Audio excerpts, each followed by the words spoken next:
నమస్తే. నేను మీ మాధవ్ని. Welcome to Rishi special. ఇవాళ మనం గోధుమ పిండితో ఒక చక్కటి స్వీట్ రెసిపీని ఎలా ప్రిపేర్ చేసుకోవాలో చూద్దామండి. దీన్ని మనం ప్రసాదం లాగైనా ప్రిపేర్ చేసుకోవచ్చు, లేదా ఏదైనా స్వీట్ తినాలి అనిపించినప్పుడు ఇలా సింపుల్గా 10-15 నిమిషాల్లో మనం స్వీట్ అనేది ప్రిపేర్ చేసుకోవచ్చండి. చాలా బాగుంటుంది.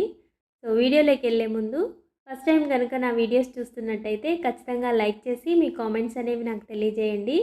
ఇలాంటి మరిన్ని రెసిపీస్ కోసం రిషి స్పెషల్ ఛానల్ని సబ్స్క్రైబ్ చేసుకోండి. సో ఎలా ప్రిపేర్ చేసుకోవాలో ఇప్పుడు వీడియోలోకి వెళ్ళి చూద్దాము. ముందుగా స్టవ్ పైన అడుగు మందంగా ఉండే ఒక పాత్రను పెట్టుకున్నాను. ఇందులోకి అరకప్పు దాకా బెల్లాన్ని యాడ్ చేసుకుంటున్నాను.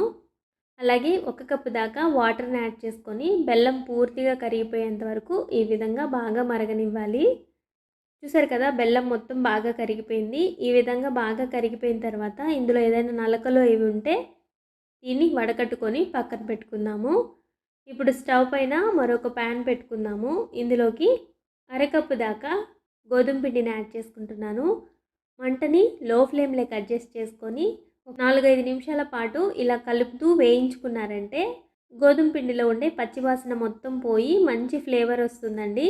చూసారు కదా, కలర్ కూడా మనకు ఈ విధంగా చేంజ్ అవుద్దన్నమాట. ఇప్పుడు ఇందులోకి 3/4 కప్పు దాకా నెయ్యిని యాడ్ చేసుకుంటున్నాను. నెయ్యిని ఒకేసారి యాడ్ చేసుకోకుండా కొంచెం కొంచెంగా యాడ్ చేసుకుంటూ దీన్ని బాగా కలుపుకోవాలి. మంటని మాత్రం లో ఫ్లేమ్లో ఉంచుకొని దీన్ని బాగా ఉడికించుకోవాలండి, లేదంటే అడుగంటేస్తే మనకు ఫ్లేవర్ మొత్తం పాడైపోతుంది. ఇలా బాగా కలుపుకున్న తర్వాత ఇందులోకి మరికొంచెం నెయ్యిని యాడ్ చేసుకుంటూ దీన్ని ఒక 2-3 నిమిషాల పాటు బాగా వేయించుకోవాలి. ఇక్కడ చూసారు కదా, బాగా కలర్ చేంజ్ అయిపోయింది, గోల్డెన్ బ్రౌన్ కలర్లోకి మారిపోయింది అనమాట. ఈ విధంగా బాగా చేంజ్ అయిన తర్వాత ఇందులోకి మనం ముందుగా కరిగించి పెట్టుకున్న బెల్లం వాటర్ని ఇందులో యాడ్ చేసుకుంటున్నాను. ఇలా మొత్తం యాడ్ చేసుకున్న తర్వాత దీన్ని కంటిన్యూస్గా కలుపుతూ ఉండాలండి, లేదంటే అడుగంటేస్తుంది. సో ఈ విధంగా కలుపుతూ ఉన్నారంటే మనకు ఉండలు అనేవి ఏమీ ఫామ్ కాకుండా చక్కగా మనకు ప్యాన్ నుంచి సపరేట్ అవుతుంది.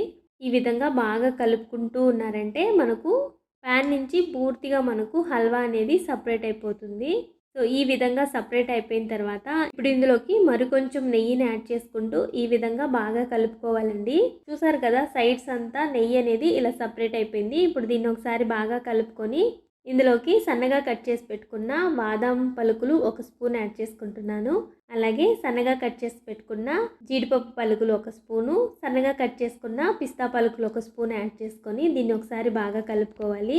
ఇప్పుడు ఇందులోకి ఫ్లేవర్ కోసం ఇలాచీ పౌడర్ని కూడా వేసుకొని ఈ విధంగా ఒకసారి బాగా కలుపుకోవాలి. అంతేనండి, చాలా సింపుల్గా ఈజీగా చేసుకునే గోధుమ పిండి హల్వా రెడీ అయిపోయిందండి. సో ఈ విధంగా కలుపుకున్న తర్వాత స్టవ్ ఆఫ్ చేసుకొని దీన్ని సర్వ్ చేసుకున్నారంటే చాలా సింపుల్గా ఈజీగా చేసుకునే గోధుమ పిండి హల్వా రెడీ అండి. ఈ వీడియో కనుక మీకు నచ్చినట్లయితే ఖచ్చితంగా లైక్ చేసి మీ ఫ్రెండ్స్ అండ్ రిలేటివ్స్కి షేర్ చేయండి. Thank you for watching.